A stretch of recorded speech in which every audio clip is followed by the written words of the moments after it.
Avez-vous déjà songé que la plus grande erreur de votre vie n'était peut-être pas ce que vous avez fait, mais ce que vous avez dit? Que cette porte qui s'est fermée, cette relation brisée, cette opportunité manquée, tout cela a peut-être commencé simplement parce que vous avez trop parlé au mauvais moment à la mauvaise personne? Il y a un verset dans les Proverbes qui dit « Même un insensé passe pour sage s'il se tait ». Et aujourd'hui, à cet instant précis, vous comprendrez pourquoi la Bible insiste tant sur le silence, sur la discrétion, sur ce que vous choisissez de révéler ou de cacher. Car il y a des choses dans votre vie qui, si vous les exposez avant que Dieu ne le décide, se retourneront contre vous avec une force inimaginable. Je voudrais vous poser une question très directe, très honnête. Combien de fois avez-vous partagé un rêve, un projet, une vision que Dieu avait placée dans votre cœur pour ensuite avoir l'impression que tout avait perdu de sa force, comme si, à l'instant même où les mots avaient franchi vos lèvres, quelque chose s'était vidé en vous? Combien de fois avez-vous partagé une bénédiction encore en formation pour ensuite la voir s'effriter comme du sable entre vos doigts? Combien de fois avez-vous exposé une situation dans votre famille, votre mariage, votre situation financière, pensant vous défouler, alors qu'en réalité vous ouvriez des portes spirituelles dont vous ignoriez même l'existence? Combien de fois avez-vous ressenti cette oppression à la poitrine juste après avoir partagé quelque chose d'important, comme si une petite voix intérieure vous murmurait « Tu n'aurais pas dû dire ça ».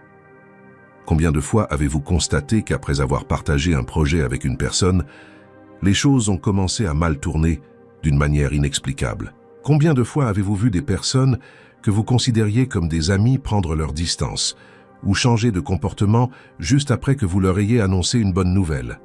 La vérité est la suivante. Nous vivons dans une culture qui nous pousse à tout exposer. Réseaux sociaux, stories, live, publications incessantes sur le moindre détail de notre quotidien. Le monde nous met la pression pour montrer, raconter, prouver, pour exhiber notre nouvelle maison, notre nouvelle voiture, notre nouvelle relation, notre nouvelle réussite, pour partager nos projets, nos rêves, nos révélations, pour prouver que tout va bien, que nous progressons, que nous sommes comblés. Mais voilà le problème. Le spirituel ne fonctionne pas ainsi. Le sacré n'est pas fait pour être exposé au jugement de tous. Il y a des choses que Dieu nous donne de si précieuses, de si profondes, de si stratégiques qu'il faut les préserver jusqu'au moment opportun. Réfléchissez-y. Pourquoi notre génération est-elle si anxieuse, si frustrée, si vide, alors même qu'elle a accès à tout? Parce que nous avons troqué la profondeur contre la superficialité. Nous avons troqué le mystère contre l'exhibitionnisme. Nous avons troqué l'intimité avec Dieu contre l'approbation d'autrui. Et dans cet échange, nous avons perdu quelque chose de précieux, la capacité de préserver, de protéger, de valoriser ce qui est sacré. Et attention, je ne parle pas de vivre dans le mensonge, de faire semblant que tout va bien alors que ce n'est pas le cas, de se cacher par honte ou par peur. Ce n'est pas ça. Je parle de sagesse, je parle de discernement, je parle de comprendre qu'être choisi par Dieu exige aussi de la discrétion. Car lorsque Dieu vous choisit pour quelque chose de grand, lorsqu'il sème en vous la graine de votre destinée, l'ennemi ne restera pas les bras croisés.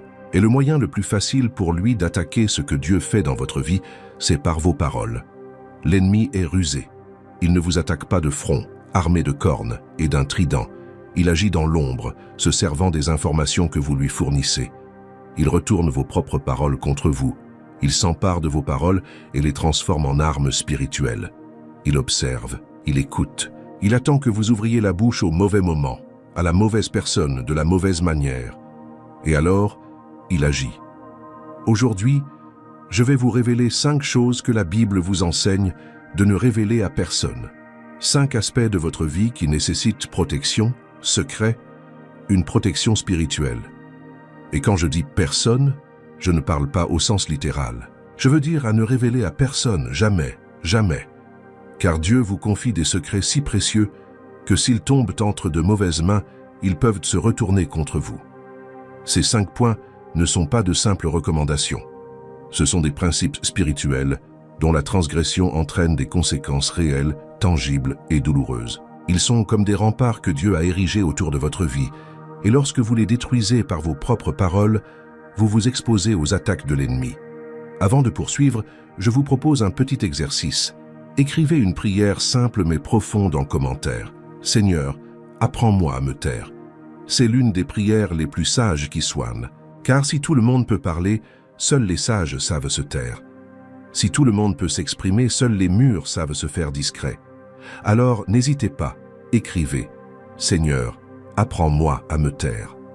Si ce message vous touche, s'il vous concerne, aimez cette vidéo et abonnez-vous à la chaîne car il est important de diffuser cette sagesse. Trop de gens détruisent l'œuvre de Dieu simplement parce qu'ils n'ont pas appris à se faire discrets. Et pendant ce temps, je vous invite à réfléchir. Combien de bénédictions avez-vous laissé passer faute de savoir les préserver? Combien de relations se sont brisées parce que vous en avez trop révélé? Combien de portes se sont fermées parce que vous avez parlé trop vite? Il ne s'agit pas de vous condamner ni de culpabiliser. Il s'agit de vous faire prendre conscience de la situation, d'apprendre et de changer d'attitude dès maintenant. Passons maintenant au premier point. Et c'est l'un des plus importants, l'une des causes les plus destructrices dans la vie des gens. Ne pas révéler ses rêves et ses projets avant l'heure. Vous souvenez-vous de l'histoire de Joseph, ce jeune homme que Dieu a choisi pour être gouverneur d'Égypte, pour sauver des nations entières de la famine, pour être un instrument de protection pour le peuple de Dieu?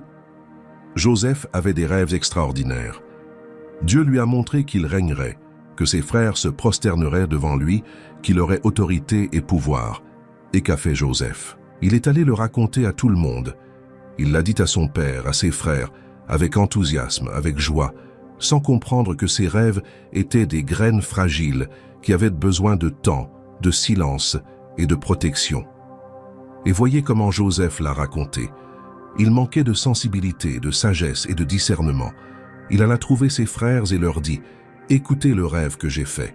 Nous étions dans les champs à lier des gerbes de blé, et soudain ma gerbe se dressa et resta droite, tandis que vos gerbes s'inclinaient devant la mienne. » Imaginez l'impact que cela a pu avoir.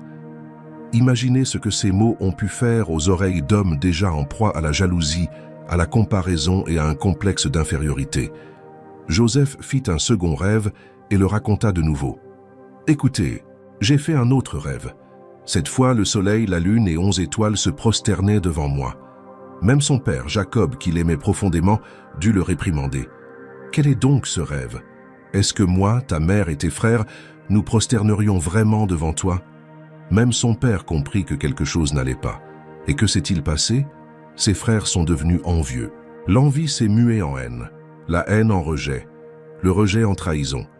Et Joseph a été jeté dans une fosse, vendu comme esclave, emmené en terre étrangère, séparé de tout ce qu'il connaissait et aimait. Tout cela parce qu'il avait parlé trop vite.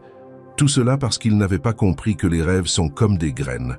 On ne plante pas une graine pour la déterrer chaque jour et montrer aux autres sa croissance. On la plante, on la recouvre, on l'arrose en secret et on attend.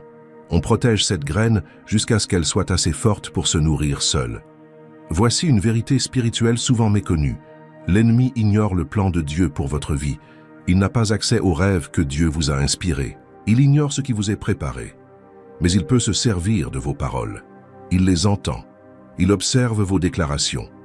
Et lorsque vous révélez un plan encore flou, une vision encore indéfinie, un rêve encore en germe, vous donnez à l'ennemi les informations nécessaires pour lancer votre attaque. Le diable n'est pas omniscient. Il ne sait pas tout. Il ne lit pas dans les pensées. Il ne connaît pas l'avenir.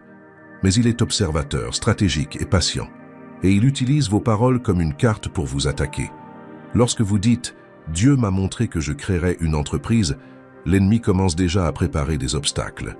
Lorsque vous dites « Dieu m'a révélé que j'épouserais cette personne », l'ennemi commence déjà à semer le doute et la discorde. Lorsque vous dites « Dieu m'a promis une promotion », l'ennemi s'emploie déjà à l'empêcher. Ce n'est pas que Dieu soit faible, ce n'est pas qu'il soit incapable de tenir sa promesse, même face aux attaques de l'ennemi. Bien sûr que si, mais il arrive qu'on facilite tellement la tâche du diable qu'on devienne soi-même complice de sa propre destruction. C'est comme si vous construisiez une maison et que chaque jour, vous en donniez les plans à vos ennemis. Comment espérez-vous qu'elle tienne debout? Combien de projets que Dieu avait placés dans votre cœur sont morts avant même de voir le jour parce que vous vous êtes confié à la mauvaise personne? Combien de portes qui s'ouvraient pour vous se sont fermées parce que vous n'avez pas su patienter en silence? Combien de bénédictions spirituelles ont été perdues parce que votre besoin de validation, de reconnaissance et d'approbation était si fort que vous avez révélé ce que Dieu était encore en train de façonner. Et vous savez ce qui est encore plus triste? Souvent, la personne à qui vous vous êtes confié n'avait même pas l'intention de vous faire du mal. Il ne s'agit pas toujours d'envie consciente, ni de malice délibérée. Parfois, c'est simplement que cette personne n'avait pas la force spirituelle nécessaire pour supporter le poids de ce que vous lui avez révélé. Parfois, c'est qu'elle traversait une telle épreuve intérieure que votre bienveillance a réveillé en elle quelque chose dont elle ignorait même l'existence. Car voyez-vous, lorsque vous partagez un rêve, un projet, une vision, vous ne faites pas que transmettre des informations. Vous mettez en branle des choses dans le domaine spirituel, vous créez des attentes, vous générez de l'énergie autour de ce projet. Et si la personne qui vous écoute manque de foi, de maturité et de pureté de cœur, cette énergie peut se retourner contre vous. Prenons l'exemple de Marie, la mère de Jésus. Lorsque l'ange lui apparut et lui annonça qu'elle porterait le Fils de Dieu, que le Saint-Esprit descendrait sur elle et qu'elle serait la mère du Sauveur du monde, pensez-vous que Marie se soit empressée de le crier sur tous les toits? Qu'elle ait organisé une réunion de famille pour l'annoncer? Qu'elle l'ait partagée sur les réseaux sociaux? Non. La Bible dit que Marie garda toutes ces choses dans son cœur. Elle les médita, elle y réfléchit, elle protégea l'œuvre de Dieu en elle. Considérons la situation de Marie, jeune et vierge. Elle était fiancée à Joseph. Soudain, elle apprend qu'elle va être enceinte sans avoir connu d'homme. Un véritable scandale dans cette culture. Elle risquait la mort. Elle pouvait être lapidée. Pourtant, Marie ne chercha pas à se justifier, ni à s'expliquer, ni à le crier sur tous les toits. Elle avait confiance que Dieu réglerait la situation en temps voulu. Et voyez comme c'est intéressant. Garder cela pour elle ne signifie pas que Marie soit restée complètement silencieuse. Elle en a parlé à Élisabeth, sa cousine, une femme mûre et croyante, capable de confirmer et de renforcer l'œuvre de Dieu. Mais Marie ne l'a pas crié sur tous les toits, car elle comprenait que certaines choses doivent rester secrètes avant d'être révélées au public. Voilà la sagesse. Ce n'est pas que vous ne le saurez jamais. Ce n'est pas que vous garderez un secret éternellement, mais il y a un temps pour tout. Il y a un cercle de personnes compétentes. Il y a une façon appropriée de faire les choses, et tant que vous n'y voyez pas plus clair, il vaut mieux garder le secret que de le révéler. Et ce mot incubation est tout à fait approprié, car lorsqu'un oiseau couve ses œufs, il ne se lève pas constamment pour montrer aux autres le déroulement du processus. Il reste là, silencieux, au chaud, protégeant, jusqu'au moment opportun. Et lorsque le poussin finit par éclore, il est déjà né, avec la force nécessaire pour survivre. Mais si l'on casse l'œuf avant l'heure, si l'on expose cette vie fragile avant qu'elle ne soit prête, elle meurt. Il en va de même pour les rêves, les projets et les plans. Ils ont besoin d'une période de gestation. Ils nécessitent un environnement contrôlé et protégé où ils peuvent se développer sans interférence extérieure. Les exposer prématurément, c'est comme ouvrir l'œuf chaque jour pour vérifier si le poussin a éclos. Vous ne les aidez pas, vous les détruisez. Vos rêves ont besoin de mûrir. Vos projets nécessitent du temps passé en secret avec Dieu. Et ce n'est pas un manque de foi. Au contraire, c'est une preuve de maturité spirituelle. C'est comprendre que tout le monde ne mérite pas d'avoir accès à ce que Dieu accomplit en vous. C'est savoir que le silence n'est pas une faiblesse mais une stratégie. C'est une protection. C'est la sagesse. Et il y a autre chose. Lorsqu'on garde un rêve, lorsqu'on protège un projet, lorsqu'on confie une vision à Dieu, cela se fortifie en nous. Cela devient une conviction. Cela s'enracine si profondément que, lorsque le moment sera enfin venu de le réaliser, rien ni personne ne pourra l'ébranler. Car cela ne repose pas sur l'approbation des hommes, mais sur la certitude de Dieu.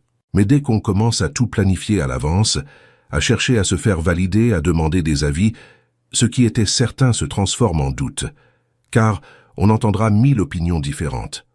On entendra dire que c'est impossible, que vous n'en êtes pas capable, que le moment n'est pas venu, que vous vous bercez d'illusions. Et chaque parole négative est comme une pierre jetée sur la graine semée par Dieu. Alors, avant de crier sur tous les toits votre projet d'ouvrir une entreprise, votre vision de déménager dans une nouvelle ville, votre rêve de vous engager dans un nouveau ministère, demandez à Dieu, est-il temps de parler ou est-il temps de se taire? car il y a des moments où Dieu veut que vous vous exprimiez, que vous proclamiez, que vous annonciez.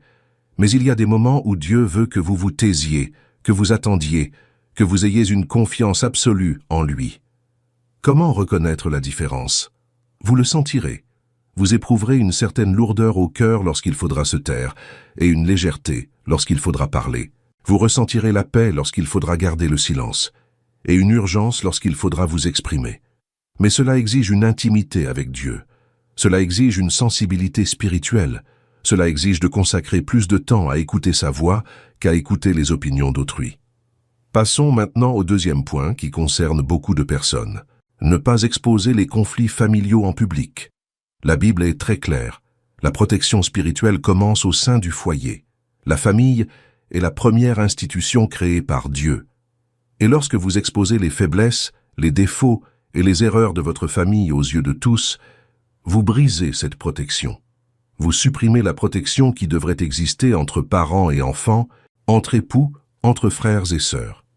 Il existe un récit dans l'Ancien Testament qui illustre parfaitement cela, l'histoire de Noé. Après le déluge, après avoir sauvé l'humanité, après avoir été un instrument puissant entre les mains de Dieu, Noé s'enivra et se retrouva nu dans sa tente. Cham, l'un de ses fils, aperçut la nudité de son père et alla le raconter à ses frères. Il exposa la faiblesse de Noé et transforma un moment de vulnérabilité en une histoire à répandre. Et voyez l'attitude de Cham. Il n'a pas seulement vu, il a dénoncé. Il n'a pas dissimulé, il a révélé. Il n'a pas protégé, il a exposé. Et la Bible indique clairement qu'il ne s'agissait pas d'un simple faux pas, mais d'une grave violation d'un principe spirituel. C'était une atteinte à l'honneur. C'était une trahison. C'était un manquement au devoir de protection. Et que se passa-t-il? Le jugement s'abattit sur Cham et sa descendance. Mais les deux autres frères, Sem et Japheth, agirent différemment. Ils prirent un manteau, marchèrent à reculons, et couvrirent la nudité de leur père sans le regarder, sans le dénuder, sans le juger. Et ils furent bénis, car ils avaient compris un principe spirituel. Couvrir avec amour attire la bénédiction. Exposer avec mépris attire la malédiction. Ce principe est si puissant qu'il imprègne toute la Bible. On le retrouve dans les Proverbes. Celui qui couvre une faute recherche l'amitié, mais celui qui répète une chose divise même les plus proches amis. On le retrouve dans la première épître de Pierre. L'amour couvre une multitude de péchés. On le retrouve tout au long du récit biblique. Dieu honore ceux qui protègent, qui couvrent, qui préservent la dignité d'autrui. Écoutez, je sais qu'il existe des situations difficiles. Je sais qu'il y a des familles brisées, des mariages en crise, des enfants rebelles, des parents absents. Je ne dis pas que vous devez faire comme si tout allait bien. Je ne dis pas que vous ne pouvez pas chercher de l'aide, des conseils, prier. Mais il y a une énorme différence entre demander de l'aide et chercher à se faire remarquer. Il y a une différence entre faire confiance à une personne sage, mature et discrète qui vous conseillera avec amour, et exposer la souffrance de votre famille sur les réseaux sociaux, dans des groupes WhatsApp, dans des conversations anodines, en faisant un spectacle public. Car voici la réalité. Exposer publiquement ses problèmes familiaux ne résout rien. Au contraire, cela complique tout. Vous jetez le discrédit sur ceux que vous devriez protéger. Vous ouvrez la porte au jugement, au commérage et à la calomnie. Vous invitez le monde entier à donner son avis sur des choses qui ne concernent que vous et Dieu. Lorsque vous parlez de vos problèmes conjugaux à tout le monde, vous ne vous déchargez pas de vos émotions. Vous ouvrez la porte à la discorde, à la confusion et au jugement. Car voilà, 10, 20, 50 personnes se font une opinion sur votre relation. Certains vous conseillent de vous séparer. D'autres vous accusent de faiblesse. D'autres encore s'immiscent dans vos affaires. Et chaque mot, chaque opinion, chaque jugement crée un climat pesant autour de votre foyer, rendant la réconciliation plus difficile. Pire encore, exposer son conjoint, révéler ses erreurs, ses défauts, ses faiblesses, c'est briser sa confiance. Même si le problème est résolu, même si une réconciliation est possible, cette exposition laissera des traces. On se souviendra, on jugera, on regardera votre conjoint avec mépris, pitié, condamnation. Et c'est vous qui en serez responsable. Lorsque vous exposez les erreurs de vos enfants aux critiques de tous, vous manquez de transparence, vous humiliez ceux que Dieu vous a confiés. Vous leur imposez un fardeau qu'ils ne sont pas encore prêts à porter. Vous leur faites ressentir de la honte, du rejet et un manque d'amour. Et cela peut engendrer des cicatrices émotionnelles et spirituelles indélébiles. Et lorsque vous révélez les défauts de vos parents, lorsque vous parlez aux autres de leurs erreurs, de leurs faiblesses, vous manquez d'honnêteté, vous déshonorez la protection que Dieu a placée sur votre vie. Car la Bible est claire. Honorez votre père et votre mère, afin que vos jours se prolongent. Honorer ne signifie pas approuver tout ce qu'ils disent. Cela ne signifie pas prétendre qu'ils sont parfaits. Mais cela signifie les protéger, les respecter, les préserver. Et voyez comme c'est intéressant. Souvent, les problèmes que vous rencontrez dans votre vie sont la conséquence directe du déshonneur que vous avez fait peser sur votre famille. Souvent, les portes qui vous sont fermées le sont parce que vous avez transgressé un principe spirituel en exposant, humiliant et déshonorant ceux que vous auriez dû protéger. La Bible dit dans les Proverbes, « Celui qui couvre une transgression recherche l'amour, mais celui qui répète une chose divise les amis proches. » Couvrir ne signifie pas dissimuler le péché, ni accepter le mal, ni être complice de ce qui est mal.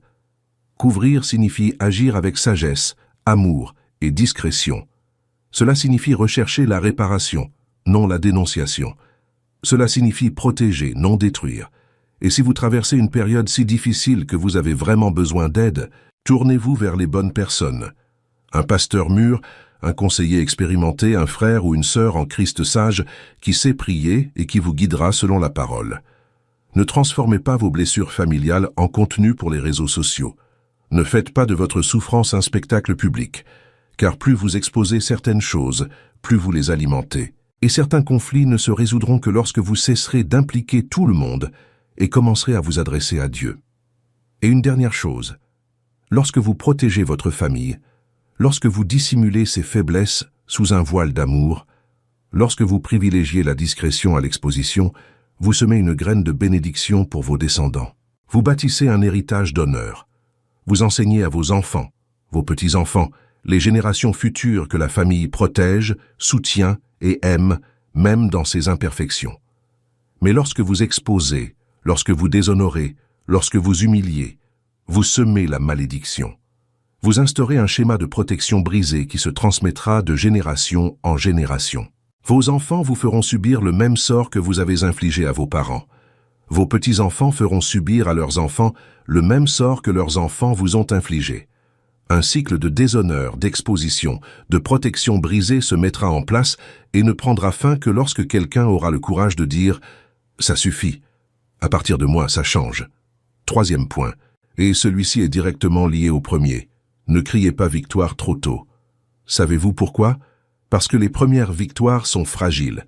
Elles sont encore en construction. Elles ont besoin de se consolider, de s'enraciner.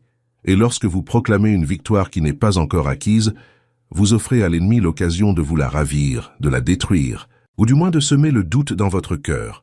Prenons l'exemple de David. Lorsqu'il fut oint roi d'Israël, il n'était qu'un jeune berger. Samuel versa de l'huile sur sa tête. Dieu le choisit, et le Saint-Esprit descendit sur lui. Mais croyez-vous que David soit allé crier sur tous les toits « Vous n'allez pas le croire, mais je suis le prochain roi d'Israël ». Non, David retourna garder ses moutons. Il retourna à l'anonymat. Il attendit en secret que Dieu prépare le chemin. Imaginez la tentation à laquelle David a dû faire face. Imaginez-vous, jeune berger inconnu, oint roi par un prophète respecté comme Samuel, et contraint de retourner au champ comme si de rien n'était. Imaginez la promesse de régner sur une nation entière et devoir continuer à garder les moutons, vivre dans l'anonymat, sans reconnaissance, sans honneur. Et les années passèrent. Des années à affronter seul les lions et les ours. Des années à être rejeté par ses propres frères. Des années à être persécuté par Saül. Des années à vivre dans des grottes, à fuir, à attendre, à faire confiance. Mais David ne chercha pas à se mettre en avant. Il ne força pas la porte. Il ne demanda pas sans cesse à Dieu « Mais n'ai-je pas été oint? Où est le trône? Où est la couronne? Où est la reconnaissance ?» Il resta simplement fidèle, en secret, jusqu'à ce que le moment voulu par Dieu vienne. Et ce n'est pas tout. David eut plusieurs occasions de s'emparer du trône par la force. Il aurait pu tuer Saül lorsqu'il le trouva endormi dans la grotte. Il aurait pu s'allier aux ennemis de Saül. Il aurait pu orchestrer un coup d'État. Mais il ne fit rien de tout cela, car David comprenait que la promesse de Dieu ne nécessite aucun effort humain pour s'accomplir, que ce que Dieu promet, Dieu l'accomplit, et que tenter d'accélérer le processus divin ne ferait qu'engendrer davantage de problèmes. Et lorsqu'elle arriva, nul ne put la contester.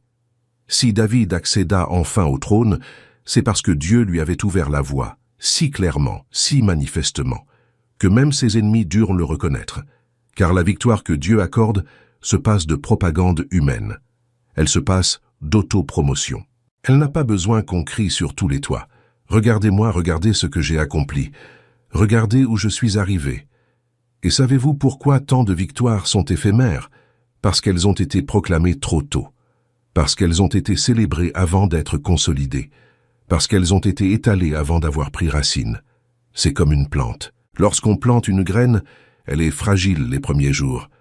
Si on l'expose au soleil intense, au vent, à la pluie battante, elle ne survivra pas. Elle a besoin de protection, de soins, de temps pour s'enraciner. Ce n'est qu'une fois ses racines bien ancrées que la plante peut affronter les intempéries. Combien de fois avez-vous célébré une réussite au début pour la voir s'effondrer en cours de route? Combien de fois avez-vous annoncé une promotion avant même d'avoir signé le contrat et perdu votre emploi? Combien de fois avez-vous annoncé une nouvelle relation à tout le monde pour la voir se terminer peu après? Combien de fois avez-vous partagé une bonne nouvelle financière pour voir des dépenses imprévues anéantir tous vos biens? Et voyez-vous, ce n'est pas de la superstition, ce n'est pas de la pensée magique, c'est un principe spirituel. Car lorsque vous annoncez quelque chose qui n'est pas encore acquis, vous attirez l'attention spirituelle. Et toute attention n'est pas positive. Certains vous envieront, d'autres médiront, d'autres encore, même involontairement, émettront une énergie négative envers ce que vous avez accompli. Et dans le monde spirituel, cela a un poids. Ce n'est pas un hasard, c'est un manque de sagesse, c'est révéler quelque chose que Dieu était encore en train d'établir. Et attention, je ne dis pas qu'il ne faut pas se réjouir, je ne dis pas qu'il faut vivre caché, avoir peur d'être heureux, peur de voir les bienfaits de Dieu. Mais il y a un temps pour tout. Il y a un temps pour garder le secret et un temps pour le proclamer. Et le plus important est de savoir discerner le bon moment. Voici un principe pratique. Si Dieu vous a accordé une victoire, un accomplissement, une bénédiction, et que vous la jugez encore fragile, en cours de consolidation, préservez-la. Attendez.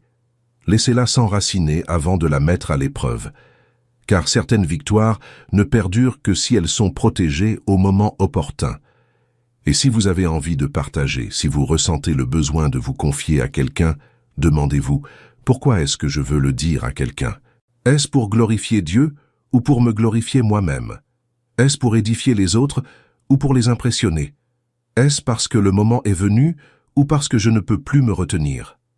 Ces questions vous aideront à discerner. Et il y a un autre point important. Annoncer une victoire trop tôt crée des attentes. Les gens commencent à exiger des réponses, à poser des questions, à remettre en question leurs propos. Alors comment avance ce projet dont tu m'as parlé? Et cette promotion, elle a eu lieu? Et cette relation, comment ça se passe? Chaque question est une pression, chaque demande, un fardeau. Et vous, qui devriez vous concentrer sur la consolidation de cette victoire, vous finissez par gaspiller votre énergie à vous expliquer, à vous justifier, à prouver que vous n'avez pas menti. Mais en prenant son temps, en attendant, en laissant les choses se consolider avant de les annoncer, on évite toute cette pression inutile. On travaille en toute sérénité. On construit en silence. On consolide sans interférence extérieure. Et lorsqu'on l'annonce enfin, c'est déjà si solide que rien ni personne ne peut l'ébranler. 4e point. La discrétion en matière d'argent. Et c'est un domaine où, sans même s'en rendre compte, beaucoup de gens se mettent dans des situations délicates. Car parler d'argent à tort et à travers, que ce soit pour dire que tout va bien ou pour se plaindre que ça va mal, attire ce qu'on ne souhaite pas. Si vous ne cessez de clamer votre prospérité, vos bons revenus et la générosité divine, vous risquez d'attirer l'envie, le mauvais œil et des personnes intéressées, uniquement motivées par votre richesse. Pire encore, vous pourriez attirer des esprits de vol, de perte et de gaspillage, car dans le monde spirituel, tout ce que vous exposez sans protection devient vulnérable. Et il ne s'agit pas seulement d'envie consciente. Parfois, la personne n'a même pas de mauvaises intentions. Mais lorsque vous vous vantez, que vous affichez vos revenus, vos possessions, vos dépenses, cela déclenche quelque chose chez elle. Il peut s'agir d'une comparaison, d'un sentiment d'infériorité, ou encore d'une frustration face à sa propre situation financière. Et même involontairement, cette personne commence à dégager une énergie négative à votre égard. Mais si vous répétez sans cesse que vous êtes fauché, que vous n'avez rien, que vous êtes dans le besoin, vous ouvrez aussi des portes. Vous attirez les esprits de misère et de pénurie. Vous renforcez une mentalité de pauvreté et vous risquez de faire fuir ceux que Dieu pourrait vous envoyer pour vous aider. Car personne ne souhaite fréquenter quelqu'un qui ne fait que se plaindre du manque. Et il y a un autre problème. Se plaindre constamment du manque, c'est s'attirer des malheurs. C'est déclarer la pénurie. C'est accepter la pauvreté. Et dans le domaine spirituel, les paroles ont un pouvoir créateur. On façonne littéralement sa réalité financière par ses paroles. Alors, quel est le conseil avisé? Préservez sa vie privée. Ne dévoilez pas votre situation financière à tout le monde. Ne révélez ni vos revenus, ni le solde de votre compte, ni vos dépenses, ni votre épargne, car les bienfaits que Dieu vous accorde doivent être protégés. La Bible dit dans les Proverbes, « Dans l'abondance des paroles, la transgression ne manque pas, mais celui qui retient ses lèvres est prudent. » Et ailleurs, « Les richesses acquises à la hâte diminuent, mais celui qui amasse peu à peu les accroît. » Remarquez comme c'est intéressant, la richesse qui provient de la vanité. Savez-vous ce que c'est? C'est la richesse que vous utilisez pour frimer, pour vous mettre en avant, pour flatter votre ego. Cette richesse-là ne dure pas, elle diminue.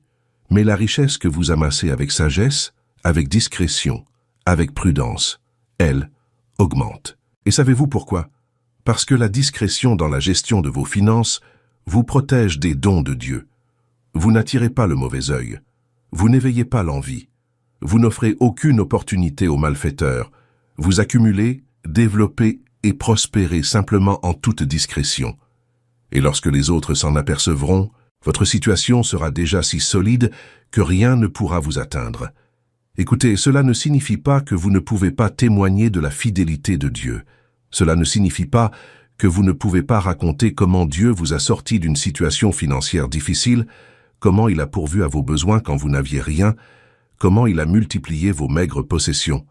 Vous le pouvez. Mais il y a une différence entre témoigner de la fidélité de Dieu et s'en vanter. Il y a une différence entre glorifier Dieu pour sa providence et se glorifier soi-même pour ses réussites. Quand vous témoignez, vous mettez Dieu en avant. Vous dites « Regardez ce que Dieu a fait.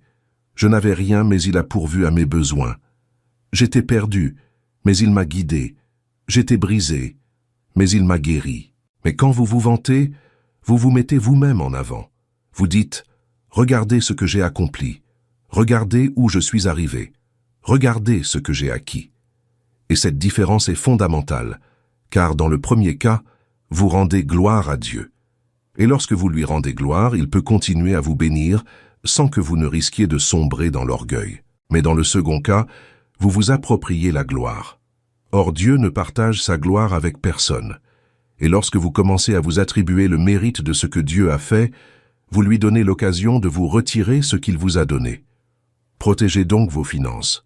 Ne dévoilez pas votre situation financière à n'importe qui. Ne montrez pas vos relevés bancaires, vos reçus ou vos justificatifs de paiement.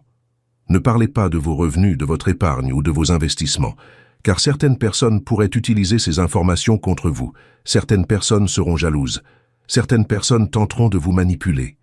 Et dans le monde spirituel, des forces obscures chercheront à vous dérober ce que Dieu vous a donné. Et une dernière chose, la discrétion en matière de finances protège aussi votre famille. En effet, afficher sa richesse peut la mettre en danger, attirer des personnes mal intentionnées et créer des situations périlleuses insoupçonnées. La discrétion relève donc non seulement de la sagesse spirituelle, mais aussi de la sagesse pratique. 5e point, et peut-être le plus important. Ne divulguez pas vos expériences spirituelles sans la permission de Dieu. Il y a des choses que Dieu vous montre, vous révèle, vous dit, et que vous ne devez pas répandre à tout le monde. Il y a des visions qui restent entre vous et Dieu. Il y a des révélations destinées à vous préparer, vous instruire, vous fortifier, mais pas nécessairement à annoncer. Considérons à nouveau l'exemple de Marie. Lorsqu'elle vécut cette expérience surnaturelle, cette rencontre avec l'ange, cette révélation qu'elle porterait Jésus, elle garda le secret. Elle médita ces choses en son cœur, car elle comprenait que tout ce qui est spirituel ne se révèle pas au grand jour. Tout ce qui est réel n'a pas besoin d'être prouvé. Tout ce qui est profond n'a pas besoin d'être exposé. Imaginez l'ampleur de cette révélation. Marie allait être la mère du Messie, du Sauveur du monde, du Fils de Dieu. S'il y avait une personne qui aurait eu raison de le crier sur tous les toits, c'était bien elle. Mais elle ne l'a pas fait. Elle a gardé le secret, car elle comprenait que c'était si sacré, si précieux, si profond, qu'il fallait le protéger.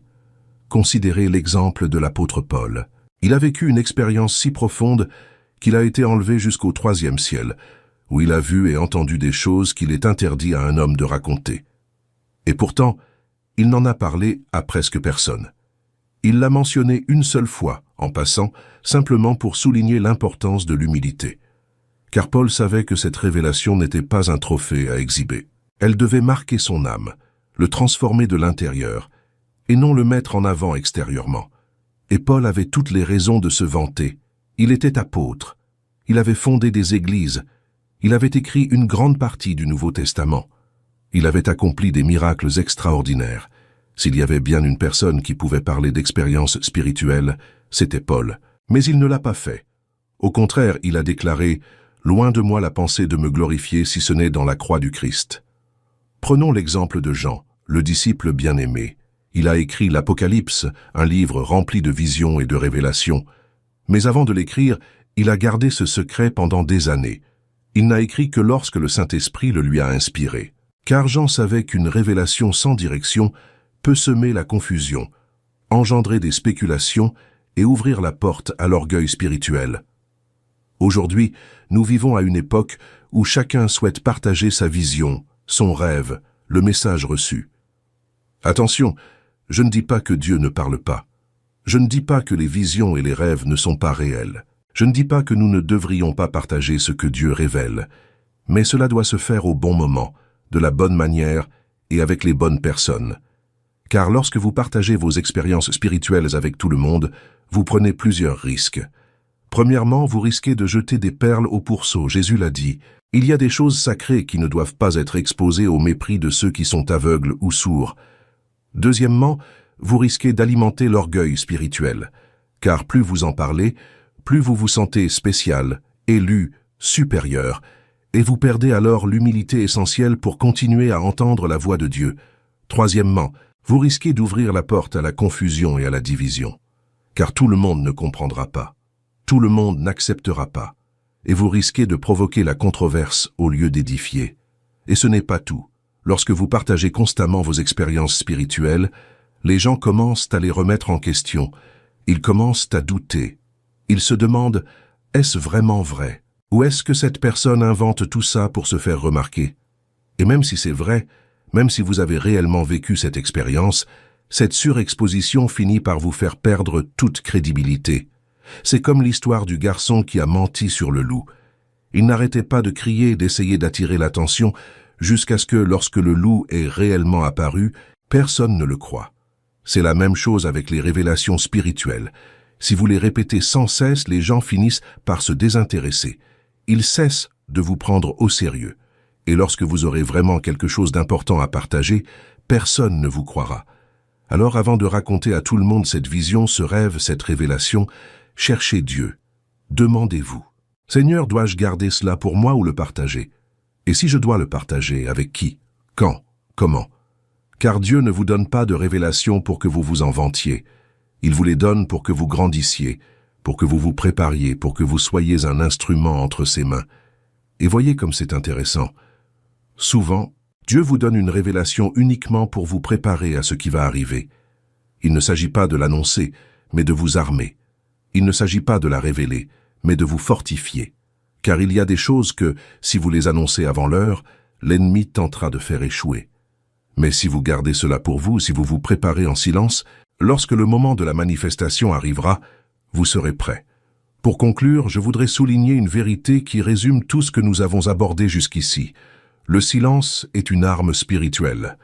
Vous souvenez-vous de l'histoire de Samson? Cet homme possédait une force surnaturelle.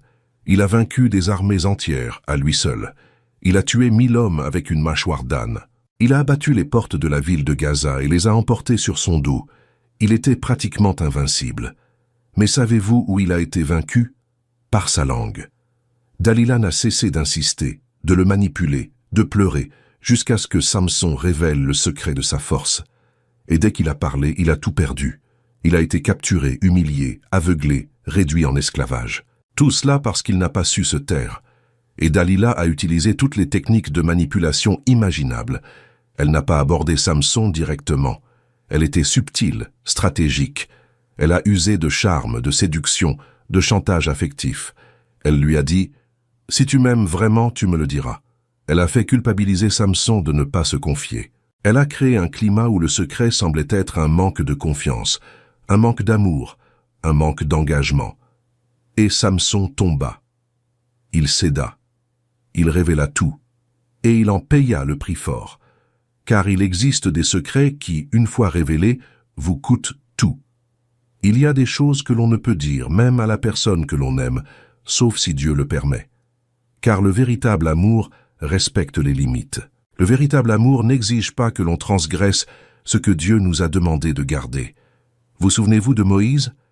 Cet homme que Dieu a choisi pour conduire le peuple d'Israël hors d'Égypte, pour séparer la mer Rouge, pour faire jaillir l'eau du rocher et pour donner la loi au Sinaï. Mais pris de frustration, Moïse a dit des choses qu'il n'aurait pas dû et a agi contre les instructions de Dieu. C'est pourquoi il n'est pas entré en terre promise, car il arrive que des paroles inappropriées ou des actions inopportunes nous fassent perdre la promesse. Et voyez comme c'est frappant.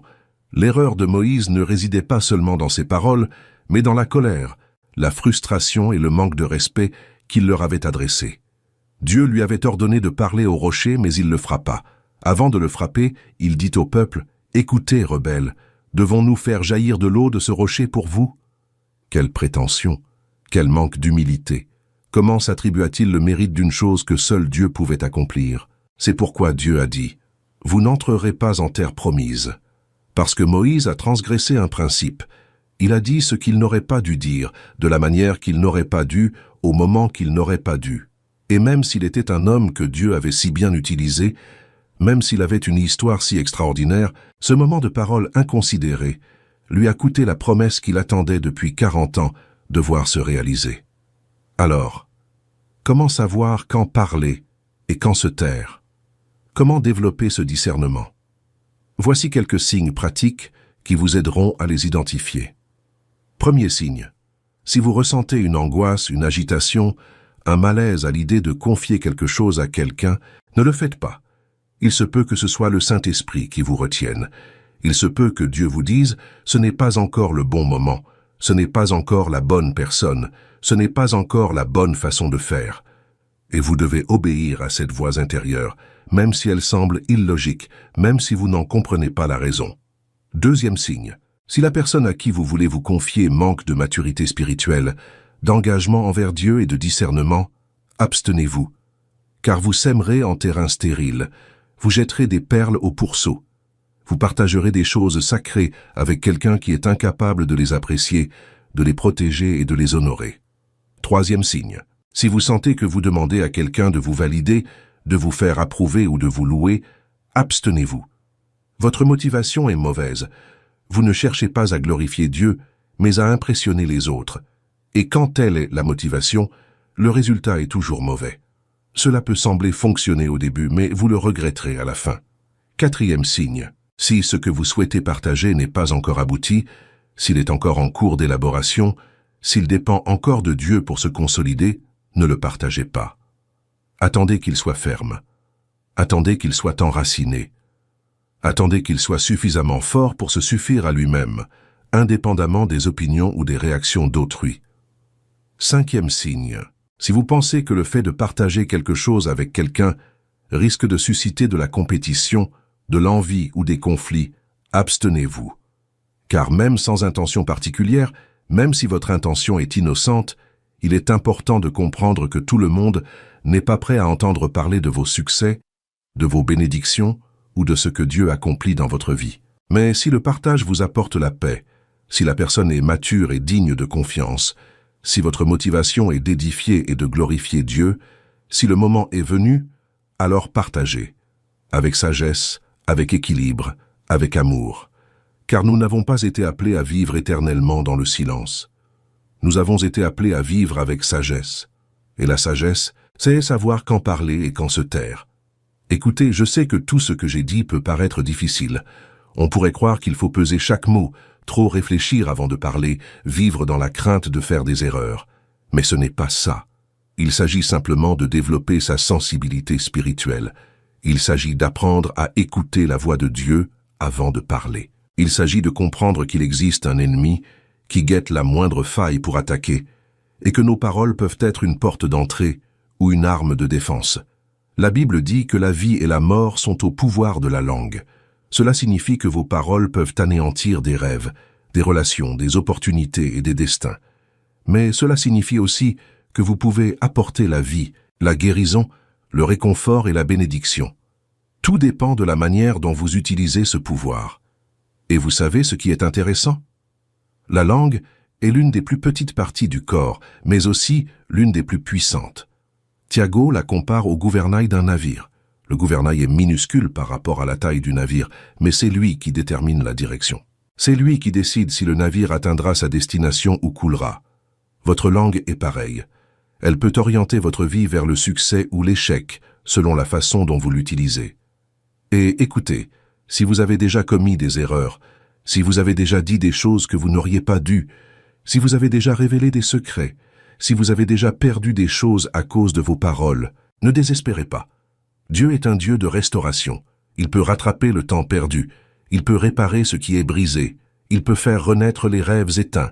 Mais vous devez tirer les leçons de cette expérience. Vous devez changer d'attitude. Vous devez commencer à protéger ce qui est sacré. Comment y parvenir? Comment commencer à changer? Premièrement, reconnaissez votre erreur. Allez devant Dieu et dites « Seigneur, j'ai péché par ma langue. J'ai dit ce que je n'aurais pas dû. J'ai révélé ce qui aurait dû rester secret. Pardonnez-moi et aidez-moi à changer. » Deuxièmement, demandez la sagesse. Priez comme Salomon. Donne-moi la sagesse de maîtriser ma langue, de savoir quand parler et quand me taire. Troisièmement, commencez à pratiquer le silence. Apprenez à garder la bouche fermée lorsque Dieu ne vous y autorise pas. Parce que certaines choses dans votre vie sont si précieuses, si spéciales, si stratégiques, qu'elles doivent rester secrètes entre vous et Dieu jusqu'au moment opportun. Il y a des plans que l'ennemi ignore. Il y a des victoires qui doivent être consolidées avant d'être proclamées. Il y a des révélations destinées uniquement à vous fortifier en secret. Il y a des finances qu'il faut protéger de l'envie et de la manipulation. Il y a des conflits qui doivent être résolus en interne, sans être exposés au jugement d'étrangers. Et lorsque vous apprenez à vous taire au moment opportun, lorsque vous développez cette discipline spirituelle, vous réalisez quelque chose d'incroyable. Dieu commence à vous confier davantage de choses, car il sait que vous ne les divulguerez pas. Il sait que vous les garderez jalousement. Il sait que vous comprenez la valeur du secret, du mystère et de la discrétion. Réfléchissez-y. Si vous aviez un trésor inestimable à offrir, le donneriez-vous à quelqu'un qui exhibe tout ce qu'il possède à tout le monde? Ou le donneriez-vous à quelqu'un qui sait le protéger, le conserver en lieu sûr et en apprécier la valeur? De toute évidence, vous choisiriez la seconde personne. Il en va de même avec Dieu. Il confie ses trésors, ses secrets, ses projets à ceux qui savent les préserver. Et la Bible nous offre une magnifique promesse à ce sujet. Jésus a dit « Celui qui est fidèle dans les petites choses l'est aussi dans les grandes ». Cela s'applique à tout, y compris à la manière dont vous accueillez ce que Dieu vous révèle. Si vous êtes fidèle dans la préservation des petites révélations, Dieu vous en accordera de plus grandes. Si vous êtes fidèle dans la protection des petites bénédictions, Dieu vous en accordera de plus grandes. Si vous êtes fidèle dans la discrétion face aux petites victoires, Dieu vous accordera de plus grandes victoires. Mais si vous n'êtes même pas capable de garder pour vous les choses les plus simples, si vous répétez tout à tout le monde, si vous n'avez aucune maîtrise de votre langue, pourquoi Dieu vous confierait-il de plus grandes responsabilités? Pourquoi Dieu vous donnerait-il des révélations plus profondes si vous ne savez même pas comment préserver les plus simples? Aujourd'hui, à cet instant précis, je vous invite à prier avec moi. non pas pour que Dieu vous bénisse davantage, ni pour qu'il vous accorde plus de révélations, ni pour qu'il vous promeuve, mais pour qu'il vous apprenne le silence. Car il se pourrait bien que ce soit la prière la plus importante que vous ferez aujourd'hui. Seigneur, apprends-moi à me taire, apprends-moi à préserver ce qui est sacré, apprends-moi à protéger les rêves que tu as semés en moi, apprends-moi à ne pas dévoiler ce qui est encore en formation. Apprends-moi la sagesse de savoir quand parler et quand me taire. Pardonne-moi d'avoir trop parlé, d'avoir révélé ce qui aurait dû rester secret, d'avoir donné à l'ennemi des informations qu'il a utilisées contre moi. À partir d'aujourd'hui, je choisis de vivre avec plus de discrétion, de maturité et de sensibilité spirituelle. Je choisis de protéger ce que tu m'as confié. Je choisis d'attendre ton heure. Je choisis de protéger les graines que tu as semées en moi jusqu'à ce qu'elles soient prêtes à être exposées à la lumière. Rends-moi ce que j'ai perdu par mes paroles indiscrètes. Ferme les portes que j'ai ouvertes par ma langue. Et donne-moi une nouvelle chance de réparer mes erreurs. Au nom de Jésus, Amen. Avant de quitter cette vidéo, je vous invite à faire 2 choses. Premièrement, rendez-vous dans les commentaires et écrivez « J'ai choisi de protéger ce qui est le plus sacré ». C'est une déclaration d'engagement. C'est dire à Dieu que vous avez compris la leçon, que vous allez changer d'attitude et que vous allez protéger ce qu'il vous a confié. Deuxièmement, abonnez-vous à cette chaîne et activez les notifications, car nous devons poursuivre ensemble ce cheminement spirituel. Nous devons continuer d'apprendre à vivre selon les principes du royaume de Dieu et non selon la culture du monde. Car voyez-vous, le monde vous apprend à tout exposer, mais Dieu vous apprend à préserver ce qui vous est précieux. Le monde vous apprend à rechercher l'approbation de tous, mais Dieu vous apprend à ne rechercher que la sienne. Le monde vous apprend à vous mettre en avant, mais Dieu vous apprend à le laisser vous élever en son temps parfait. Et lorsque vous vivez selon les principes de Dieu, lorsque vous développez la sagesse de savoir quand parler et quand vous taire, vous découvrez une paix, une sécurité, une protection que le monde ne peut vous offrir. Vous cessez de vivre dans l'anxiété, à chercher à prouver quoi que ce soit à autrui. Vous cessez de vivre dans la crainte qu'on vous vole ce qui vous appartient, car vous avez appris à le protéger. Vous cessez de vivre dans la frustration parce que vos projets ont échoué, car vous avez appris à attendre le moment voulu par Dieu. Et vous commencez à vivre avec la confiance de celui qui sait qu'il est entre les mains du Père, qui sait que Dieu œuvre en secret, qui sait qu'en son temps, tout sera révélé. Et savez-vous ce qui se passe quand on vit ainsi? On obtient des résultats différents, car on ne sabote plus l'œuvre de Dieu, on n'ouvre plus la porte à l'ennemi, on ne gaspille plus son énergie à se justifier, à se défendre, à faire ses preuves. On se concentre simplement sur l'obéissance à Dieu, sur le respect de ses directives, sur l'attente de son moment. Et les gens commencent à remarquer la différence. Ils voient que vous avez changé, que vous n'êtes plus cette personne anxieuse, en quête d'attention et de reconnaissance. Vous êtes devenu quelqu'un de serein, de confiant, qui sait qui il est en Dieu, quelles que soient les opinions des autres. Je voudrais donc conclure cette vidéo en vous rappelant une vérité essentielle à graver dans votre cœur. Dieu n'a pas besoin de projecteurs pour agir. Il n'a pas besoin d'un public pour œuvrer. Il n'a pas besoin de reconnaissance publique pour vous bénir. Nombre des plus grandes œuvres que Dieu accomplit dans votre vie se dérouleront dans le secret, loin des regards, des applaudissements et des enregistrements.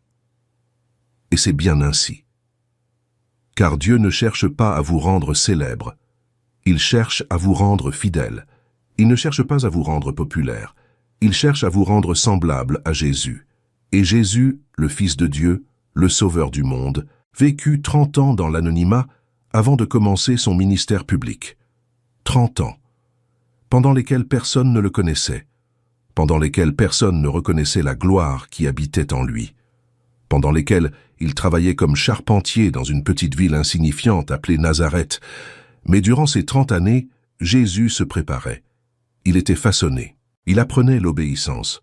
Il développait son caractère, afin que, lorsque viendrait le moment de se révéler, il soit prêt. Et pendant ces 30 années, Jésus dut résister à la tentation de se révéler avant l'heure. Il savait qui il était. Il connaissait sa mission. Il savait qu'il était le Messie promis, mais il attendit. Il garda le silence, car il comprenait qu'il y a un temps pour tout, que le secret a un but, que l'anonymat a une valeur, et c'est ce que Dieu fait avec vous en ce moment. Il vous prépare, il vous façonne, il vous enseigne à persévérer, à patienter, à avoir confiance. Car lorsque viendra le temps de la manifestation, lorsque viendra le moment où Dieu vous élèvera, ouvrira des portes, accomplira ses promesses, vous serez prêts. La bénédiction ne vous anéantira pas. Le succès ne vous corrompra pas. La prospérité ne vous perdra pas, car vous aurez appris en secret à rester fidèle.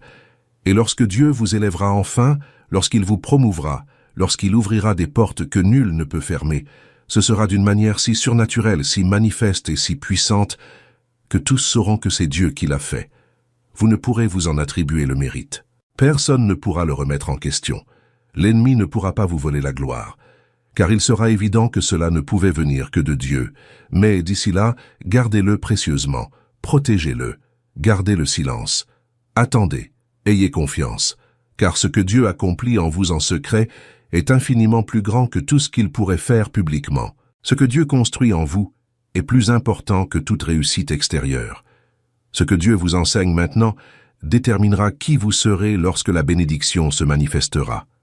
Alors, protégez vos rêves, préservez vos projets, ne dévoilez pas les conflits au sein de votre foyer, ne criez pas victoire trop tôt, gérez vos finances avec sagesse, et ne partagez pas vos expériences spirituelles sans la permission de Dieu. Car certaines choses sont si sacrées, si précieuses, si spéciales, qu'elles doivent rester secrètes jusqu'à ce que Dieu lui-même les révèle. Et lorsque Dieu le révélera, ce sera au moment parfait, de la manière parfaite, pour glorifier son nom. Et vous vous souviendrez de ce moment, et vous remercierez Dieu de vous avoir appris le silence.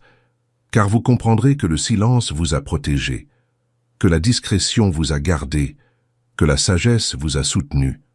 Et vous comprendrez que parfois, la plus grande force que l'on puisse manifester ne réside pas dans la quantité de paroles, mais dans l'art du silence. Et vous réaliserez aussi que toutes ces fois où vous avez eu envie de parler, de révéler, mais où vous avez résisté et gardé le silence, étaient en réalité des investissements. Chaque fois que vous êtes resté silencieux alors que tous attendaient votre parole, vous semiez une graine de sagesse. Chaque fois que vous avez protégé quelque chose de précieux au lieu de le dévoiler, vous avez bâti un rempart de protection autour de votre vie. Chaque fois que vous avez attendu le moment voulu par Dieu au lieu d'imposer vos propres volontés, vous avez mûri spirituellement. Et maintenant, avec le recul, vous voyez que cela en valait la peine, que Dieu a honoré votre fidélité, qu'il a récompensé votre patience, qu'il a béni votre discernement. Et vous comprenez que le secret n'était pas la faiblesse, mais la force, que le silence n'était pas la lâcheté, mais le courage, que l'attente n'était pas la passivité, mais la foi. Alors n'hésitez pas à commenter, j'ai choisi de préserver ce qui est le plus sacré. Abonnez-vous à la chaîne et poursuivons ensemble notre cheminement vers la sagesse spirituelle. Car le monde a besoin de personnes qui savent préserver ce que Dieu leur a confié. Le monde a besoin de personnes qui ne se vendent pas pour un « j'aime », des louanges ou un instant de gloire. Le monde a besoin de personnes qui comprennent que le véritable pouvoir réside dans la capacité à savoir quand parler et quand se taire. Et vous êtes l'une de ces personnes.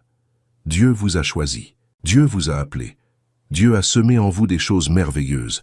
Protégez ces graines, gardez précieusement ces trésors, et attendez le moment voulu par Dieu, car lorsqu'il vous élève, nul ne peut vous abattre. Lorsqu'il ouvre des portes, nul ne peut les fermer. Lorsqu'il accomplit ses promesses, nul ne peut les contester. Et vous vivrez le reste de votre vie en sachant que l'attente en valait la peine, que le silence était justifié. Car ce que Dieu accomplit en son temps est toujours meilleur, toujours plus grand, toujours plus glorieux que tout ce que nous pourrions faire de notre temps. Et permettez-moi de vous dire une dernière chose avant de terminer. Il y a à tout cela une dimension absolument transformatrice que beaucoup ignorent. Apprendre à se taire, cultiver cette sagesse du silence, c'est aussi apprendre à observer. On commence à prêter davantage attention à ce que disent les autres. On commence à déceler les signes, les signaux d'alarme, les intentions cachées derrière les mots. Car voyez-vous, quand on parle trop, on n'écoute pas. Quand on expose sans cesse, on n'absorbe rien.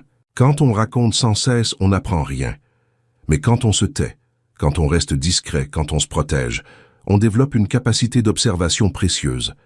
On commence à discerner ceux qui se soucient réellement de nous et ceux qui sont là uniquement pour nous voir échouer.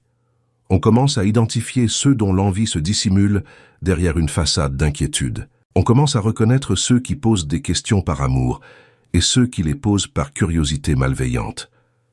Et cette prise de conscience nous protège de tant de dangers, de tant de pièges, de tant de trahisons. Certaines personnes s'intéressent à votre vie non pas pour vous aider, mais pour vous juger, vous comparer, rivaliser avec vous. D'autres veulent connaître vos projets, non pas pour vous soutenir, mais pour vous imiter ou vous saboter. D'autres encore manifestent de l'intérêt non par amour véritable, mais par simple curiosité malsaine. Et lorsque vous manquez de discernement, lorsque vous n'avez pas encore acquis cette sagesse, vous racontez tout à tout le monde, et vous vous demandez ensuite pourquoi les choses ont mal tourné. Mais apprendre à conserver l'information, c'est aussi apprendre à la filtrer. On développe un instinct de protection qui nous pousse à nous interroger avant de répondre. Quelqu'un vous demande « Alors, comment avance ce projet ?» Au lieu de vous lancer dans les détails, vous répondez « Ça avance, merci de demander ». Simple, poli sans trop en dévoiler. Quelqu'un vous demande « J'ai vu que vous cherchiez un nouvel emploi, en avez-vous trouvé un ?» Et au lieu de lui raconter tout le processus, tous les entretiens, toutes les offres, vous répondez « Je suis encore en recherche, mais je m'en remets à Dieu. » Courtois mais prudent. Quelqu'un vous demande « Et ce problème que vous aviez à la maison, comment ça va ?» Au lieu de révéler des détails intimes sur votre famille, vous répondez « On y travaille, merci de votre sollicitude. » Respectueux mais discret. Il ne s'agit pas de faire semblant. Il ne s'agit pas de mentir. Il s'agit simplement de savoir que toutes les questions ne méritent pas une réponse complète, que toutes les curiosités ne méritent pas d'être satisfaites, que tout le monde ne mérite pas un accès total à votre vie. Et savez-vous ce qui arrive quand on commence à vivre ainsi? Les gens remarquent que vous avez changé. Ils réalisent que vous n'êtes plus la personne qui raconte tout. Certains respecteront cela. Ils admireront votre maturité.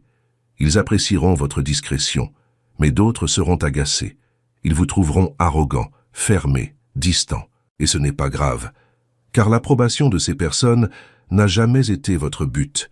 Protéger votre vie a toujours été plus important que de satisfaire la curiosité des autres. Et ce n'est pas tout. Quand on cesse de tout dévoiler, quand on arrête de tout raconter, on réalise que beaucoup de relations étaient superficielles.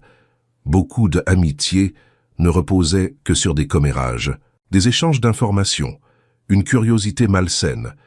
Et quand on élimine cela, ces personnes s'éloignent naturellement. Et c'est tant mieux, parce qu'on fait un grand ménage dans ces relations. On fait le tri parmi ceux qui méritent vraiment d'être dans notre vie.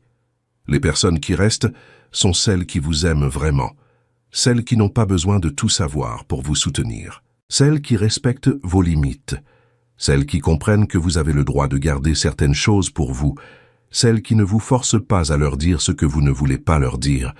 Ce sont ces personnes-là qui comptent. Ce sont ces relations-là que vous devriez cultiver. Je vais vous dire quelque chose qui peut paraître dur, mais c'est la vérité. Il y a des gens dans votre vie qui ne sont là que pour recueillir des informations, pour avoir quelque chose à raconter, des histoires à partager. Tant que vous alimenterez cette dynamique, tant que vous serez une source de ragots, ces personnes resteront. Mais le jour où vous tarirez cette source, le jour où vous cesserez de raconter des histoires, elles partiront. Et quand elles partiront, ne pleurez pas, réjouissez-vous, car vous vous serez débarrassé d'un poids dont vous ignoriez même l'existence. Permettez-moi maintenant de vous parler d'un autre aspect très important. Le silence nous enseigne aussi l'humilité. Car lorsque l'on parle sans cesse, que l'on s'expose constamment, que l'on se met en avant, on nourrit son ego. On finit par se prendre pour le centre du monde, par croire que tout le monde doit être au courant de notre vie, que nos réussites, nos problèmes, nos projets sont si importants qu'ils méritent d'être criés aux quatre coins du globe.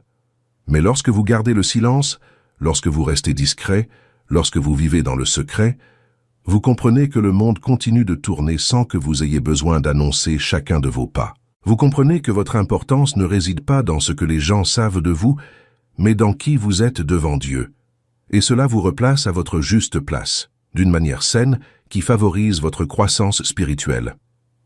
Jésus a dit une chose profonde à ce sujet.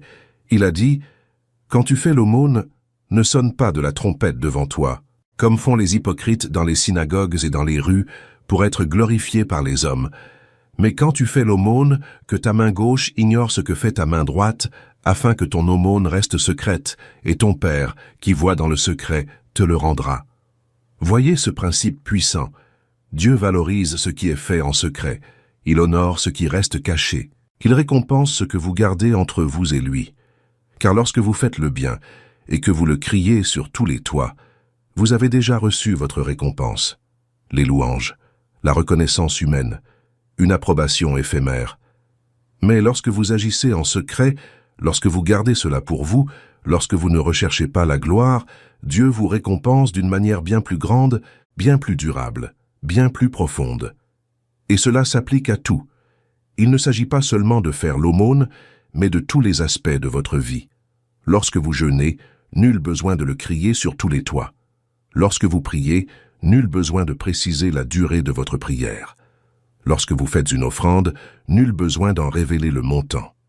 Lorsque vous servez autrui, nul besoin de le faire savoir. Lorsque Dieu vous utilise, nul besoin de vous en vanter. Agissez en secret. Laissez Dieu voir. Et ayez confiance. Il vous récompensera d'une manière qu'aucune louange humaine ne saurait égaler. Et savez-vous pourquoi c'est si important? Parce que vivre pour plaire aux autres, c'est devenir esclave de leur opinion.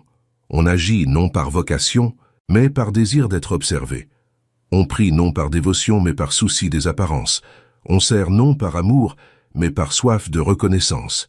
Et ainsi, on perd son essence, sa pureté, la récompense éternelle. Mais lorsque vous vivez dans le secret, lorsque vous développez une vie intime avec Dieu, à l'abri des regards, des jugements et des éloges, vous bâtissez des fondements spirituels inébranlables. Vous tissez une relation avec Dieu qui ne dépend de l'opinion de personne. Vous atteignez une profondeur spirituelle que la plupart des gens ne connaîtront jamais. Et quand les tempêtes éclateront, quand les crises surviendront, quand vous serez mis à l'épreuve, c'est cette profondeur qui vous soutiendra. Ce ne sera pas le nombre de vos abonnés sur les réseaux sociaux. Ce ne sera pas le nombre de j'aime reçus. Ce ne sera pas le nombre de personnes qui connaissent votre histoire. Ce sera la solidité de votre relation intime avec Dieu dans le secret. Ce sera l'intimité que vous aurez construite loin des regards. Ce sera la fidélité que vous aurez maintenue en l'absence de public. Et laissez-moi vous dire quelque chose que beaucoup ignorent. Dieu met votre fidélité à l'épreuve en secret avant de vous promouvoir publiquement. Il veut savoir si vous resterez fidèle en l'absence de témoins. Il veut savoir si vous continuerez à servir sans reconnaissance. Il veut savoir si vous continuerez à prier sans chercher à impressionner qui que ce soit. Car si vous n'êtes pas fidèle en secret, vous n'êtes pas prêt à être sous le regard du public. Considérons à nouveau l'exemple de Joseph. Avant de devenir gouverneur d'Égypte, il était esclave. Avant d'être élevé, il fut humilié. Avant d'être reconnu, il fut oublié. Et à chaque étape de sa vie, Joseph avait le choix, rester fidèle ou renoncer. Et il choisit la fidélité. Dans la maison de Potiphar, en l'absence de témoins de sa famille, il resta fidèle. En prison, alors qu'il semblait que Dieu l'avait oublié, il resta fidèle. Et c'est cette fidélité dans le secret qui le prépara à la grandeur publique, car Dieu ne pouvait pas promouvoir Joseph plus tôt. Non pas par manque de volonté, mais parce que Joseph n'était pas prêt. Il devait traverser une période d'épreuve. Il devait apprendre l'humilité. Il devait forger son caractère. Il devait être éprouvé par l'adversité. Et tout cela se déroula en secret, loin des projecteurs, loin de la reconnaissance, loin de la gloire. Et la même chose vous arrive. Si vous traversez une période de secret, si vous avez l'impression que personne ne reconnaît ce que vous faites, si vous avez l'impression que Dieu vous a oublié, ne vous découragez pas. C'est le processus. C'est la préparation. C'est Dieu qui vous façonne, vous affine, vous fortifie pour quelque chose de plus grand. Et l'une des manières dont Dieu vous façonne est de vous apprendre à garder le silence, de vous apprendre à protéger ce qui est sacré. Car lorsque viendra le moment de la promotion, lorsque l'heure de la manifestation arrivera, vous aurez besoin de cette sagesse. Vous devrez savoir quoi dire et quoi taire. Vous aurez besoin de discernement pour ne pas détruire par vos paroles ce que Dieu a bâti de ses mains. Alors, ne gaspillez pas ce temps de secret. Ne vous plaignez pas que personne ne vous voie. Ne déplorez pas que personne ne vous reconnaisse. Profitez de ce temps pour grandir, mûrir, développer une intimité avec Dieu. Car ce temps est votre plus grand trésor. C'est pendant ce temps que vous vous préparez à recevoir la bénédiction à venir. Voici un dernier conseil pratique. Observez les personnes qui réussissent spirituellement, celles qui mènent une relation profonde, constante et intense avec Dieu. Vous remarquerez alors une constante. Elles ne crient pas tout sur tous les toits. Elles ne s'exposent pas constamment. Elles ne partagent pas leurs expériences spirituelles avec le monde entier. Elles sont discrètes, sages et savent préserver leur intimité. Et ce n'est pas par timidité ou réserve naturelle. C'est parce qu'ils ont appris, souvent à leurs dépens, que trop s'exposer à un prix élevé, que tout n'a pas besoin d'être dit, que le silence est une forme de protection et que les plus grandes grâces de Dieu s'accompagnent souvent de discrétion. Alors, mes frères et sœurs, je veux vous encourager aujourd'hui. Cultivez cette sagesse, apprenez à la préserver, pratiquez le silence stratégique, protégez ce que Dieu vous a confié, car ce n'est pas de la faiblesse, c'est de la force. Ce n'est pas de la peur, c'est de la sagesse. Ce n'est pas un manque de foi, c'est la maturité spirituelle. Et lorsque vous agirez ainsi, lorsque vous commencerez à vivre avec cette discrétion, cette protection, cette sagesse, vous constaterez des changements profonds dans votre vie. Vous ressentirez plus de paix. Les conflits se feront plus rares. Vous verrez vos projets prospérer. Vous réaliserez que des portes s'ouvrent de façon miraculeuse, car vous aurez cessé de vous saboter. Vous aurez cessé de donner des munitions à l'ennemi. Vous aurez cessé d'exposer aux attaques ce que Dieu est en train de bâtir. Et savez-vous quel est l'un des signes les plus clairs de votre cheminement vers la sagesse? Vous cesserez de vous sentir obligé de vous justifier constamment. Vous n'éprouverez plus ce besoin lancinant de prouver aux autres que vous avez raison, que vous progressez, que vous êtes béni. Car vous comprendrez que l'opinion de Dieu est la seule qui compte vraiment. Il y aura des gens pour remettre en question vos choix. Il y aura des gens pour douter de vos projets. Il y aura des gens pour critiquer votre mode de vie. Et au lieu de gaspiller votre énergie à essayer de les convaincre, au lieu de dévoiler toute votre vie pour prouver quoi que ce soit, vous sourirez simplement et continuerez votre chemin. Car vous savez ce que Dieu a dit. Vous savez ce que Dieu a promis. Et vous n'avez besoin de la validation de personne d'autre que la sienne. Voilà la liberté. Voilà la maturité. Voilà une vie que la plupart des gens ne connaîtront jamais. Car la plupart des gens vivent esclaves du regard des autres, cherchant sans cesse à faire leurs preuves, à obtenir leur approbation, à se justifier. Mais pas toi. Tu as appris à te tenir à l'écart. Tu as appris le silence. Et dans cette sagesse, tu as trouvé une paix qui dépasse toute compréhension. Permettez-moi de vous révéler une autre vérité transformatrice. Lorsque vous vous attachez aux bonnes choses, Dieu vous confie de plus grandes responsabilités. C'est comme s'il vous mettait constamment à l'épreuve pour voir si vous êtes prêt à franchir une nouvelle étape. Et l'un des moyens qu'il utilise est d'observer comment vous gérez ce qu'il vous a déjà donné. Si tu ne peux garder une petite révélation pour toi, comment Dieu te confiera-t-il une plus grande? Si tu ne peux protéger une petite bénédiction, comment Dieu te confiera-t-il une plus grande? Si tu ne peux être discret face à une petite victoire, comment Dieu te donnera-t-il une plus grande? Voilà précisément pourquoi tant de personnes stagnent spirituellement. Ce n'est pas parce que Dieu ne veut pas les bénir, ni parce qu'il n'a plus rien à leur offrir. C'est parce qu'elles ne sont pas prêtes à recevoir davantage. Elles n'ont pas réussi l'épreuve du discernement, ni celle du silence, ni celle de la protection divine.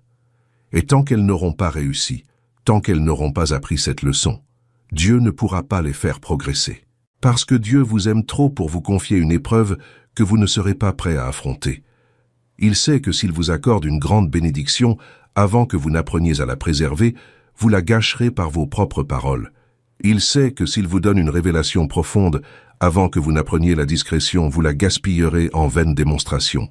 Il sait que s'il vous exalte avant que vous n'ayez appris l'humilité, vous vous perdrez dans l'orgueil. Alors Dieu attend, il vous instruit, il vous façonne, il vous prépare. Et l'une des leçons les plus importantes qu'il vous enseigne est celle-ci. Quand garder le secret et quand révéler, quand se taire et quand parler, quand protéger et quand exposer. Et lorsque vous aurez enfin compris cette leçon, lorsque vous aurez enfin acquis cette sagesse, les écluses du ciel s'ouvriront sur votre vie.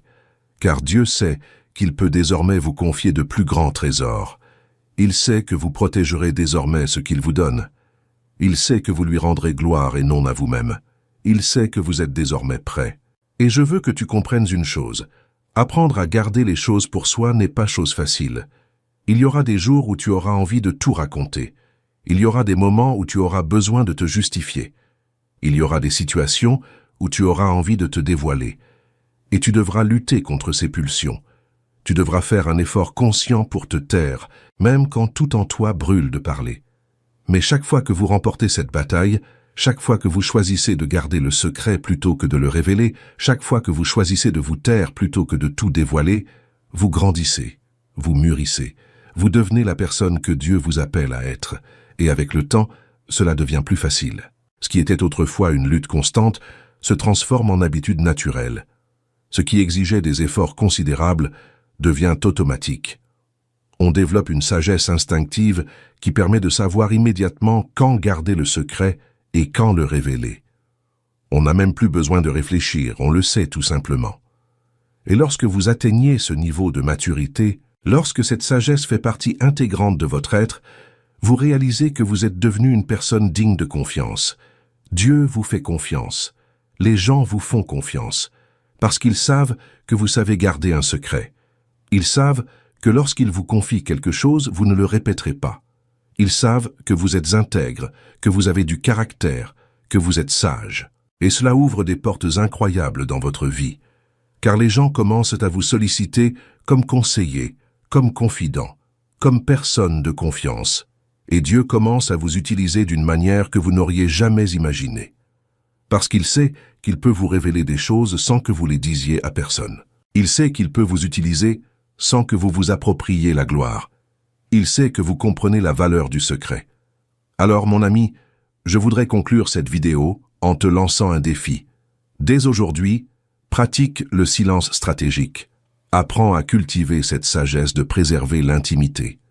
Non par peur, mais parce que tu comprends l'importance de se protéger. Non par timidité, mais par sagesse. Non par manque de choses à dire, mais parce que tu sais que tout n'a pas besoin d'être dit. Et observez les changements qui s'opéreront dans votre vie. Voyez comment vos projets commenceront à prospérer lorsque vous cesserez de vous mettre en avant. Voyez comment vos relations s'amélioreront lorsque vous cesserez de parler de vos problèmes à tout le monde. Voyez comment votre situation financière s'améliorera lorsque vous cesserez de vous mettre en avant. Voyez comment votre vie spirituelle s'approfondira lorsque vous cesserez de rendre publique chaque expérience. Et lorsque vous commencerez à constater ces résultats, lorsque vous commencerez à ressentir cette paix, cette protection, cette bénédiction qui émane de la sagesse du silence, vous comprendrez pourquoi la Bible y accorde tant d'importance. Vous comprendrez pourquoi les sages, hommes et femmes de peu de mots, étaient les sages des Écritures. Vous comprendrez que le silence n'est pas le vide, mais la plénitude. Il n'est pas la faiblesse, mais la force. Il n'est pas l'ignorance, mais la sagesse. Que Dieu vous bénisse abondamment. Qu'il vous donne la sagesse de préserver ce qui vous est précieux, qu'il vous enseigne à discerner quand parler et quand se taire, qu'il protège tout ce qu'il a semé en vous, et qu'en son temps, il manifeste tout cela pour la gloire de son nom. Et souvenez-vous, vous êtes enfants de Dieu, vous êtes choisis, vous êtes appelés, et tout ce que Dieu a semé en vous prospérera, mais en son temps, à sa manière, pour sa gloire. Alors préservez-le, protégez-le, attendez, et ayez confiance, car ce qui est à venir est plus grand que tout ce que vous avez perdu. Ce que Dieu a préparé pour vous est plus grand que tout ce que l'ennemi a tenté de vous voler. Et quand cela arrivera, quand cela se manifestera, ce sera si glorieux, si puissant, si évident, que tous sauront que c'était l'œuvre de Dieu. Et ce jour-là, vous serez reconnaissant de chaque instant de silence, de chaque moment où vous vous êtes tu, de chaque fois où vous avez protégé, car c'est précisément ce qui vous a préparé à recevoir ce qui va arriver.